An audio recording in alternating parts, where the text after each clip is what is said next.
are ready to pay, actually, and run it through. I'm like, hey everyone, welcome back to Lingoni English. My name's Emily. And I'm Brian. And this is our 3-part series on culture and communication in the US. Now, if you missed our first 2 videos, our first one was on interactions and communication. Our second one was on planning and invitations, and you can check both of those out right here. And now in this third and final one, we're going to be looking at restaurant culture and tipping. On that note, I think it's time to get started. Let's go.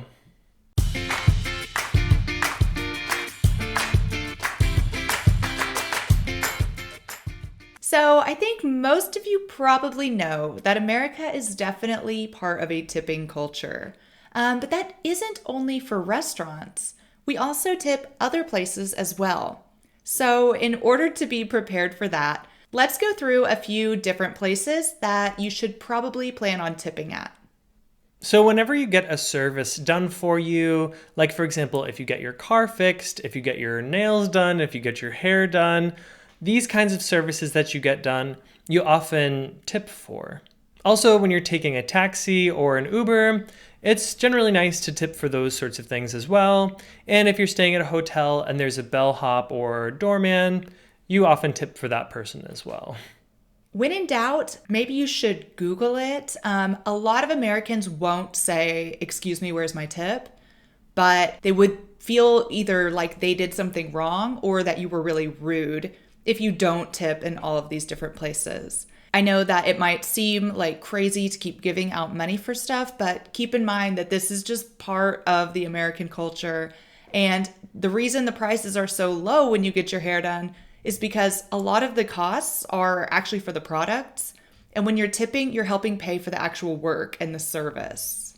Also, sometimes you can kind of go on the feel of where you're at too for whether or not you tip.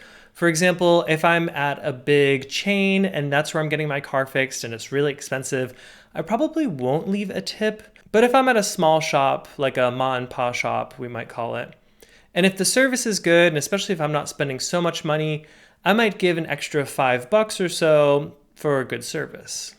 So how much should you tip at these places? Well, there's not a hard and fast rule. Sometimes it's a percentage. So if you're not happy at all, it can be 10%. And if you're super happy and you love it, it can be 20 or even more. But somewhere in the ballpark of 15 to 20% is pretty standard. And also sometimes it's not a percentage at all. It's just a feeling. So like Brian said a moment ago, just tip $5 on top of it. You know, if I was going to get my nails done and it costs $20, I might just leave a few bucks there as a thank you. All right, so here are a couple more specific guidelines for tipping at restaurants. So typically, people don't tip so much at fast food places. You might notice that there's a little tip jar at a fast food restaurant, or it looks like it, but it might actually be a donation thing. So you can decide if that's right for you. And when you're getting food to go, a lot of people don't tip for that. But again, it's one of those things where you can decide if you want to or not. And then when you're at a what we call sit-down restaurant, so a restaurant where you're getting served by somebody, the same kind of numbers apply that I said earlier for tipping. So 10% means like that was pretty unsatisfactory. I know you might be thinking, wow, why is that not 0? It's very rare that you tip nothing because a lot of times if there is a problem, it's not really the server's fault and they're the ones who get the tip. That's a whole different story. But again, so like 10 would be like absolute minimum, I would say. And then 20 is like you're really satisfied, you're happy. And of course, if something very special happened, then maybe you would tip a little bit more than that. And I've even had experiences where servers have been actually rude to me, and I still feel bad tipping nothing, so I still tip about 10%, but that's just me. All right, let's talk about the end of the meal when it's time to pay. And this is something that really kind of screamed out to me when I got to Germany because it was pretty different from in the US. So when you finish your meal, the server will probably come by and take the bill and leave it on the table and say, "Here you go, this is for when you're ready." And if you're not ready, you can go ahead and take your time. But if you want to leave sooner rather than later, then you can do that. So when you are ready to pay, don't be alarmed when your server actually takes your credit card away from the table. That is standard practice in the US, although it is changing a little bit.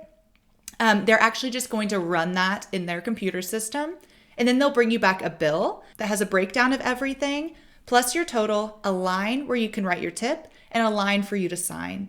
So after you've tipped and signed, your waiter will take that and then put the rest of the charge on your card that was from the tip. And one more thing about the bill. If you're eating at a restaurant with maybe 6 or more people, sometimes 8 or more people, you might see something on the bill called a gratuity charge. Now, don't freak out. This is perfectly normal. The restaurant has already made a percentage that they're taking from the bill as their tip. But as a server from the past, I do know that big groups of people are much harder to serve, and sometimes the tip can get lost along the way if everyone's paying separately. So when you see this, no one's trying to cheat you. It's totally normal. It's already the tip, and you don't have to tip on top of it unless you had exceptional service. Also, when you're paying cash, sometimes you could say something like, keep the change if that's the amount that you want to tip. Or after they give you your change, they might walk away, and it's very common to just leave the tip on the table, typically under a cup or under a plate or something, so they can still see it. And then you're all done. You can leave the restaurant. And it sounds kind of funny now because in Berlin, at least, you always tell the server, take an extra €2 for yourself or something like that. And the idea of leaving the tip behind on the table right now sounds a little strange to me. But I know that when I'm back home, I still do that.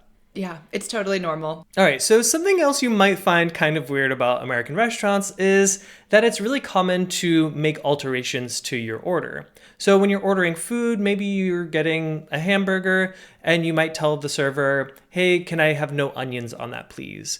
Or can you replace this kind of sauce with that kind of sauce? This is pretty common and it's pretty acceptable. Of course, if you can't do it, the server will tell you. And then another thing, it's quite common in America to take the rest of your food to go. I almost never do this in Germany unless maybe I'm at a pizza place. But if you only need half the food that was on your plate, American portions are huge. Yeah, this is why this is so common. Yeah. Then it's totally normal to ask for a to-go box is what I usually say. Some people say a doggy bag, or can I just take this to go? And it's no problem. Do you know why it's called a doggy bag? No. Because you take the leftovers home and you give it to your doggy, I think. I'm eating those leftovers. Yeah, me too. Well, that's it for this video. Thanks for watching Lingoni English. Also, if you haven't already, why don't you go check out the Lingoni English app? There, we've got tons of interactive exercises, worksheets, podcasts, and so much more to help you take your English to the next level. We'll see you there. Bye. You can take the bill. Sometimes it comes in like a little black book. I'm sorry. You might see some words that are